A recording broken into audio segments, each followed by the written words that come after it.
Oh, praise the Lord. Hallelujah. Adafo mama yende ye Nyankopon ase no ye na do ye wo hoda. Onyame so no kron wade nyina mu. Onyame ye kese. Erode woni onyama hyoso ne asase nyina rama. O mai kosora da wase. Ye kosora hye woni onyam. Ye kosora etumtuno ye kosora kanfo. Enedue yi ye da wase sempe nkakra de ye babedu. Erode bu so me ye wieye. Aseda kese enka wodin why. Odomfo don hwe ye mpaebo nyina ne se ye do kase no meni ye ma wo wa wosuna okron wade nyina mu ye bompa ye ka se bosume fofra ye komye ni mu nsem na wo na wonnim nti rade bo ye ne ntimi fa ye ne nsi wonko awoso na mesi yie e wo Yesu Kristo dim. Hallelujah. Odafo me ma akwa ba nan so de ba oti ase sen dwumadi so na ya fia kenkan som efi anwom eduanan kron eduenu kosi eduenu nsia Psalm 49 20 to 26. Odofo mi enti rade asem. O say emane enya wo ya se obi a oye timodemfo obenya ne ho ana obenya sika. Adentia. Efi say yenim se akwan bebre ho obi betimi afa so obenya sika se wo ye ogidi ni wuntimi mfa so. Ebi okra na wunyam be hu Kristo. Na nso be hu Kristo a oye uyiye e masane me wutimi twu ho firi ho. Na afei o say omadan efe yenkasa ogidi ni ensese wunya dan ana bibia tesa.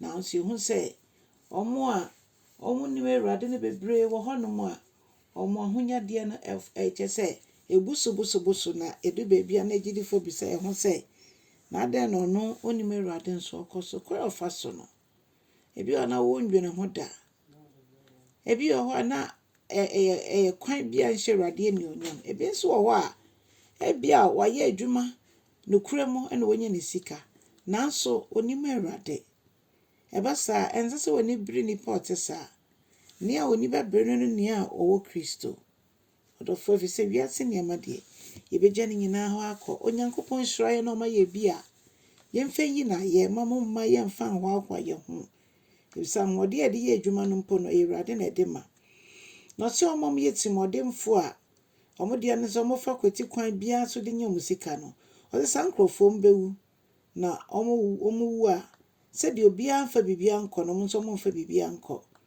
na mpo omejapade no enya de ebetim de emu bia edi omochi akọ owu amonemu na se abrabomu no omuhu se o bibia megina na ye pa omuhu se mo ye chen obia ema ye bo nsem ma omo ewo mo ahonya mo nya ho nanso se onyankopon ka ahonya ho a odofo eya ahonya eye gyan efise ebasa na obi ntumi mfa na ahonya de emfa nye ne amapapa anase mfa nye ade a esefata oye ne basa enti se nipa bo nsem ma ne se den krampo a enya ade a onyankopon se eso nani o se sankrofo no ombewu na omukọ a omuhu ehan biom de chese obi a wamfa Kristo Yesu no